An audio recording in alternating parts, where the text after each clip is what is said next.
आरती बेटा जरा कम खा, कल तुझे लड़के के घर वाले देखने के लिए आ रहे हैं। क्या माँ, आप भी मुझे खाना खाने से मना कर रही हो? क्या मैं आपको भी मोटी लगने लगी हूँ? बताओ जरा। नहीं मेरी बच्ची, मैंने ऐसा तो नहीं कहा। मैं तो बस ये कह रही थी कि तू थोड़ा कम खा, नहीं तो तुझे गैस की प्रॉब्लम होगी। अच्छा ऐसा क्या? फिर ठीक है। दरअसल आरती की माँ इस बात से बेहद ही परेशान थी कि उसकी बेटी बचपन से ही मोटी है और उसे ज्यादा खाना खाने का शौक है। आरती के मोटापे की वजह से आज तक उसकी शादी नहीं हो पाई थी। उसके लिए कई रिश्ते आए, लेकिन किसी ने भी उससे शादी करने की हामी नहीं भरी। सुमित्रा ने बड़े ही मुश्किलों से आरती के लिए एक अच्छे घर का रिश्ता ढूंढा था, जिसे आरती के मोटापे से कोई समस्या नहीं थी। ऐसे ही आज का दिन बीतता है और अगली सुबह कुसुम अपने बेटे आलोक के साथ सुमित्रा के घर आरती को देखने के लिए आते हैं। बहन जी, आपकी बेटी थोड़ी दिखने में कुछ ज्यादा ही हेल्दी है, पर फिर भी मुझे इससे कोई समस्या नहीं है। लेकिन मैं आपको बता दूं कि मेरा बेटा आलोक कुछ ज्यादा पढ़ा लिखा नहीं है। आपको इस बात से कोई आपत्ति तो नहीं है? नहीं नहीं बहन जी, मुझे इस बात से कोई आपत्ति नहीं है। क्या हुआ, अगर लड़का कम पढ़ा लिखा है तो वो अपने पैरों पर खड़ा तो है। बाकी एक बार आप आलोक बेटा से भी पूछ लीजिए कि उन्हें आरती पसंद है या नहीं। अब जब माँ को आरती पसंद है तो मुझे भी पसंद है। तो ठीक है, फिर मैं पंडित जी से शुभ मुहूर्त निकलवा कर आपको बताती हूँ। तो फिर क्या था, कुछ दिनों बाद आरती और आलोक की शादी हो जाती है। लेकिन कहते हैं ना कि कुछ चीजें सही होते हुए भी समाज उसे सही रहने नहीं देता। कुछ ऐसा ही होता है आरती के साथ भी। आरती शादी करके अपने ससुराल आ जाती है।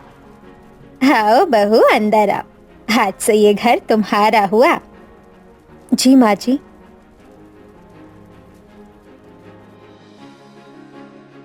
नीलम बेटी, जाओ अपनी भाभी को उनका कमरा दिखा दो। आज शाम को बहू की मुंह दिखाई है, तब तक ये थोड़ा आराम कर लेगी। ठीक है माँ, चलिए भाभी। इसके बाद नीलम आरती को उसका कमरा दिखा देती है। ऐसे ही सुबह से शाम हो जाता है और अब कुसुम की बहू आरती की मुंह दिखाई के लिए धीरे धीरे मेहमान आने लगते हैं।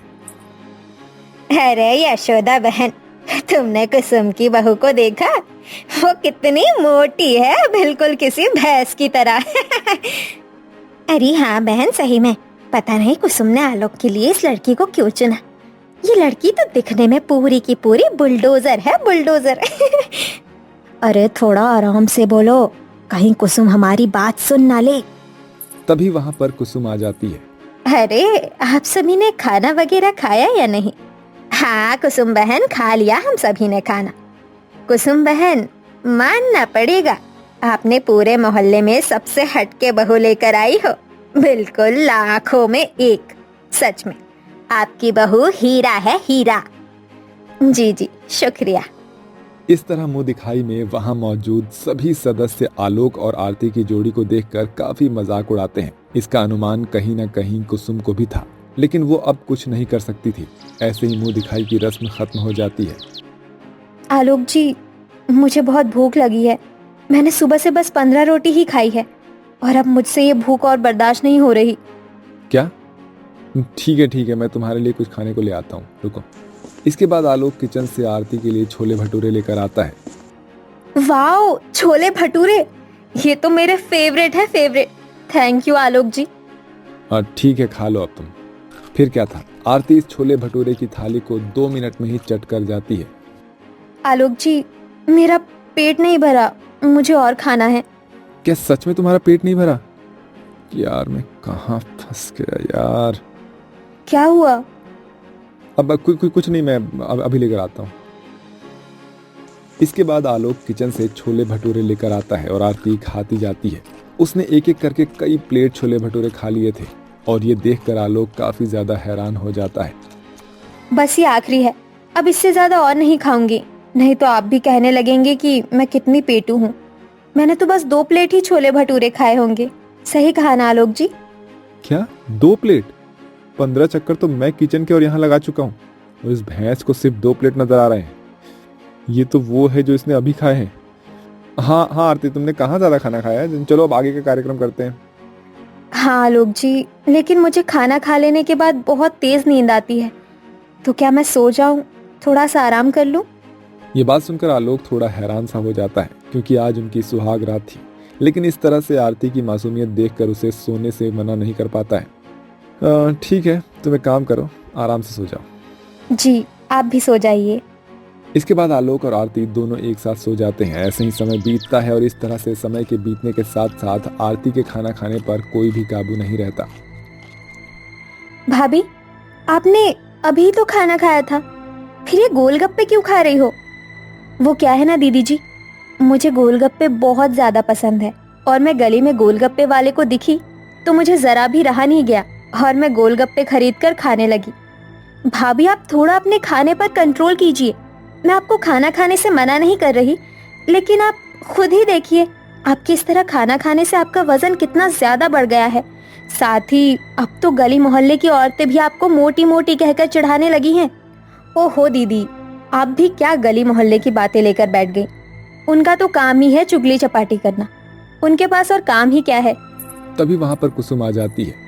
नहीं आरती बहू, नीलम सही कह रही है, तुम्हें अपने अनियमित खान पान पर थोड़ा ध्यान देना चाहिए।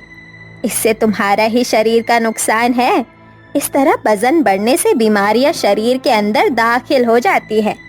माँ जी, दीदी, आप दोनों ये साफ साफ क्यों नहीं कह रही हैं कि मेरे खाने से आपको समस्या है? आपको तो यही लगता है कि मैं इस घर का सारा राशन ही खा जाती हूँ।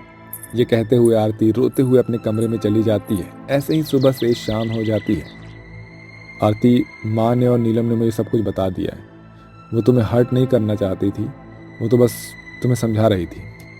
अब आलोक जी, आप भी मुझे यही कहेंगे? नहीं बाबा, चलो माँ और नीलम की तरफ से मैं तुमसे माफी मांगता हूँ, ठीक है? अब गुस्सा थूक भी दो। और ये देखो मैं तुम्हारे लिए क्या लेकर आया हूँ। Ton pizza. आरती पिज्जा का नाम सुनते ही अपना सारा गुस्सा थूक देती है और पिज्जा को आलोक के साथ मिलकर खाने लगती है। आलोक आरती से बहुत प्यार करता था, इसलिए वो उसकी बातों को कभी नहीं काटता था। आलोक जी, एक आप ही हो जो मुझे समझते हो, नहीं तो गली मोहल्ले यहाँ तक कि घर के सदस्य भी मुझे भुक्कड़ समझते हैं। अब आप ही बताइए, क्या मैं सच में भुक्कड़ हूँ, मोटी हूँ? नहीं बाबा नहीं, तुम भुक्खड़ नहीं हो यार, लेकिन हाँ इतना मैं जरूर कह सकता हूँ कि तुम्हें अपनी सेहत का ध्यान रखना चाहिए। खान पान के साथ साथ योगा, व्यायाम और मतलब जो भी एक्सरसाइज है शरीर को तंदुरुस्त रखने के लिए, ये बहुत ज़्यादा ज़रूरी है, ताकि तुम्हारा शरीर जो है ये अच्छा रहे और तुम भी मतलब हेल्दी रहो। आलोक जी, मुझसे ये सब नहीं होता ना, आप तो जानते ही हो। ठीक है, लेकिन मैं तो तुम्हें बस समझा रहा था। ठीक है, अब तुम बीमार पड़ जाओगे तो फिर मुझे मत बोलना ही। ठीक है, अब आप भी मुझे ज्ञान मत दीजिए। इस तरह आरती किसी की बात नहीं सुनती है और वो लगातार कुछ ना कुछ खाया करती है, जिससे धीरे धीरे उसकी तबीयत पर भी असर पड़ रहा था। और एक दिन अचानक से ही ज्यादा खाना खा लेने की वजह से उसको फूड पॉइजनिंग हो जाती है, जिसके कारण उसे अस्पताल में भर्ती करवाना पड़ता है। देखिए, आपको ये बताना चाहूंगा कि आरती जी शायद लगातार कुछ ना कुछ खाया करती हैं, जिस कारण से उनका पाचन तंत्र काफी हद तक डैमेज हो गया है। उनके लिवर ने सही तरह से काम करना बंद कर दिया है और इसी कारण से उन्हें फूड पॉइजनिंग हुई है। डॉक्टर साहब, मैंने अपनी पत्नी को बहुत बार समझाया, लेकिन वो समझती नहीं है। लेकिन वो ठीक तो हो जाएगी ना? देखिए, अभी कुछ कह पाना बहुत मुश्किल है, हमें आरती जी का ऑपरेशन करना पड़ेगा। ऐसा कहकर डॉक्टर वहां से चला जाता है। वहीं कुछ घंटों के मशक्कत के बाद आरती का ऑपरेशन सफलतापूर्वक हो जाता है। देखिए, अब आरती जी खतरे से बाहर हैं, लेकिन आपसे ये कहना चाहूंगा कि उन्हें बाहर के फास्ट फूड से थोड़ा बचाइए और उन्हें कहिए कि इन चीजों पर थोड़ा परहेज रखें। ठीक है डॉक्टर साहब, क्या मैं आरती बहू से मिल सकती हूँ? हाँ जी, क्यों नहीं। इसके बाद पूरा परिवार आरती से मिलने के लिए जाता है, जहाँ आरती रोते हुए सभी से माफी मांगती है। मुझे माफ कर दीजिए माँ जी, आलोक जी, नीलम दीदी, मैंने आप लोगों की एक भी बात नहीं सुनी। मैं आप लोगों की गुनहगार हूँ। आप लोग मेरी वजह से बहुत परेशान हुए। मैं सच में बहुत ही शर्मिंदा हूँ। हम तुझे ऐसे माफ नहीं करेंगे। तुम्हें हमसे ये वादा करना होगा कि आज के बाद तुम बाहर का कोई भी फास्ट फूड नहीं खाओगी और ज्यादातर खाना तुम घर का ही खाओगी और तुम बहुत ज्यादा भी खाना नहीं खाओगी। हाँ, और आपको ये भी वादा करना पड़ेगा कि आपको रोज हर सुबह मेरे साथ योगा व्यायाम करना होगा। मैं आप सभी से वादा करती हूँ कि मैं आज के बाद कभी भी ज्यादा खाना या बाहर का खाना नहीं खाऊंगी। साथ ही मैं हर रोज योगा भी करूंगी। इस तरह से आरती का जीवन बच जाता है और वो आज के बाद से कभी भी बाहर का खाना नहीं खाती है और घर की चीज़ों को भी ज़रूरत से ज़्यादा नहीं खाती है। साथ ही वो हर रोज़ व्यायाम भी करती है जिससे उसका शरीर तंदुरुस्त हो जाता है।